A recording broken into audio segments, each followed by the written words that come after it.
Alhamdulillah wa kafa wa salatu wa salamu ala nabiyina al-Mustafa. Contrairement à ce que pensent beaucoup de gens, y compris les musulmans, certains musulmans en tout cas, c'est que les Arabes, avant l'avènement de l'islam, étaient un peuple sauvage, barbare. Et c'est grâce à l'islam que ces Arabes ont acquis la noblesse morale. Ce qui n'est pas du tout totalement vrai, dans la mesure où les Arabes jouissaient de nobles caractères. Ils étaient connus par leur générosité qui frôle le gaspillage, un courage qui frôle la témérité, la fierté qui les pousse à un certain fanatisme excessif. Ils avaient plutôt un excès de morale, et comme tout excès, il s'inverse négativement. Mais ils avaient des valeurs. Ils estimaient que le fait de boire le vin jusqu'à l'ivresse n'était pas convenable moralement. Ils avaient beaucoup de valeurs. C'est pourquoi ils ont trouvé en islam quelque chose qui les réconfortait dans ces choses-là. C'est pourquoi la plupart ont adhéré à l'islam, parce qu'il est venu les conforter dans leurs valeurs, qui étaient des valeurs universelles. La rectitude, la piété filiale, silat al-rahim, tenir sa parole, c'était des vertus pour eux. C'est pourquoi ils ont dit oui, le Coran ne demande que quelque chose de vertueux. C'était un facteur de conversion. Le fait que le Coran, que le prophète Mohammed sallallahu alayhi wa sallam leur demandait des vertus qu'ils ne pouvaient pas contester. L'islam n'a pas inventé la vertu, il n'a pas inventé la morale. Il l'a confirmée, il l'a affirmée, il l'a consolidée, il l'a cultivée. Et donc le paganisme, le mot jahiliya, l'ignorance pré-islamique, n'était pas une ignorance axiologique ou morale. C'était tout simplement une ignorance théologique, parce que les Arabes de l'époque n'avaient pas d'informations sur les prophéties. Ils ignoraient les prophéties. Leur ignorance était l'ignorance des prophéties. Ils ne savaient pas l'existence du jour du jugement dernier, en tout cas la plupart d'entre eux. Donc ce qui leur manquait, c'est la révélation. Donc ils étaient ignorants de la révélation. Contrairement aux chrétiens, aux juifs qui avaient la notion, la connaissance de la notion même de la révélation, un Dieu existant, agissant et communiquant. Pour eux, Dieu il existe, mais il a des associés, mais il n'a jamais communiqué. Voilà. Ce sont des restes de la religion d'Abraham qui s'est atrophiée au fil du temps. Parce que les Arabes de l'époque, originellement, ils étaient des Hanafites. Mais au fil du temps, leur religion s'est coupée de ses origines abrahamiques. Donc ils ont oublié la prophétie d'Abraham. Ils ont conservé le pèlerinage, quelques pratiques abrahamiques, mais ils n'avaient aucune connaissance de la question de la révélation. Ils n'avaient pas un texte révélé. C'est ça, le jahiliya. Ce n'est pas la barbarie, le jahiliya. Ce n'est pas la sauvagerie. Ils avaient des noblesses, ils avaient la poésie, ils avaient l'esthétique, ils avaient l'éloquence. Et d'ailleurs, c'est pour cette raison qu'ils ont été choisis par le destin de Dieu, parce qu'il se trouve dans ce peuple une étoile. Mohammed sallallahu alayhi wa sallam, qui a touché le paroxysme de la morale. Wa innaka la'ala khuluqin azim. Tu as une vertu extraordinaire. Mais cette vertu, il l'avait avant l'islam. Ce n'est pas avec la prophétie qu'il est devenu véridique, un homme sûr. Non, il était déjà. La matière, le matériau moral était déjà là. Ses compagnons également, ils avaient un matériau, un gisement de morale qui a facilité la réception de l'islam et la transmission de celui-ci. Il ne faut pas dire que l'islam, il est venu, il a fait une révolution, il a changé radicalement les hommes. Non. Le prophète a dit, le meilleur d'entre vous dans le paganisme le sera dans l'islam.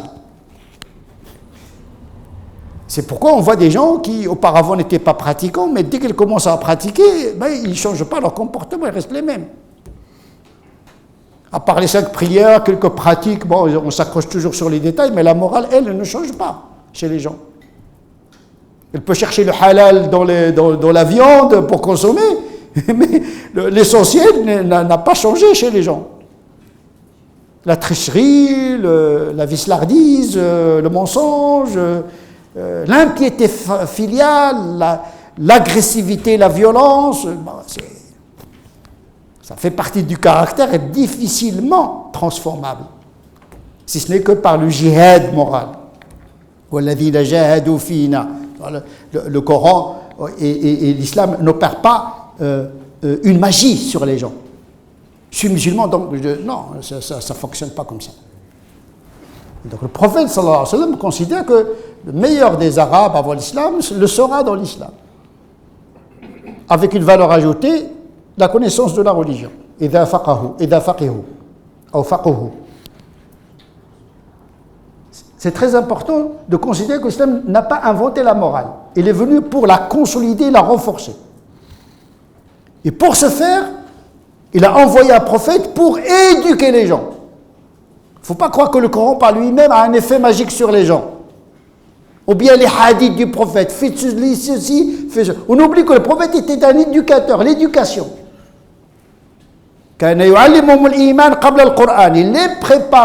Il préparait le récipiendaire, le récipient, avant même de mettre l'information scripturale. Parce que la justesse, elle est dans le cœur du croyant avant qu'il soit dans le texte de la révélation. Parce que le Coran est le même. Tout dépend de l'usage qu'on en fait. Or, l'usage dépend de la qualité humaine de celui qui interprète et qui pratique le Coran. Les gens pensent que dire ceci halal, ceci haram, c'est ça l'islam. Non. C'est comment tu t'appropries l'enseignement. Comment tu le transformes positivement. C'est dans l'action où il y a la valeur morale. Est-ce qu'elle est fruitive? Est-ce qu'elle est utile? Est-ce qu'elle a un effet positif sur vous, sur la société? Et donc, l'islam est venu modérer l'excès dont souffraient les Arabes de l'époque. Il était excessif.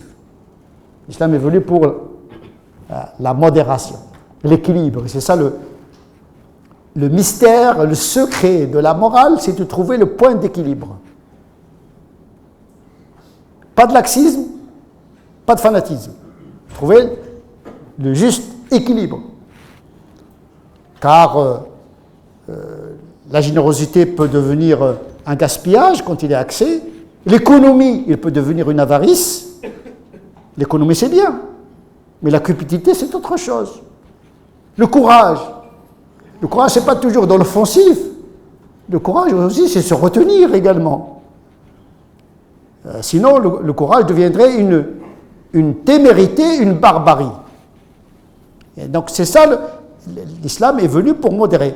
Mais pas uniquement par la révélation, mais par la fonction d'éducation qui incombait au prophète. Il les éduquait. Il les accompagnait avec douceur. Et c'est pourquoi dans les hadiths, parfois, il variait les enseignements en fonction de l'interlocuteur. Parce que les hadiths, c'est comme des médicaments. Mais comme pour tout médicament, il a besoin d'un médecin qui prescrit le médicament qu'il faut à la personne qu'il faut. Donc un savant qui parle de la religion et qui prescrit le même hadith pour tout le monde, il peut tuer des âmes. Et donc on a besoin de la médiation de celui qui a la fonction de l'éducation. Yuzakim wa yu'allimumul kitab. Changer la morale avant d'enseigner, parce qu'un enseignement qui n'est pas reçu par quelqu'un qui est droit, il peut utiliser l'enseignement dans le sens contraire de ce qui est voulu par l'enseignement lui-même. Le prophète reconnaît que les gens d'avant l'islam seront les meilleurs, et à cet égard-là, l'islam, il réduit le mauvais caractère et fructifie le bon, mais ne change pas la nature radical de l'individu. C'est à l'individu lui-même de faire l'effort de changer. Cet effort, personne ne peut le faire à sa place.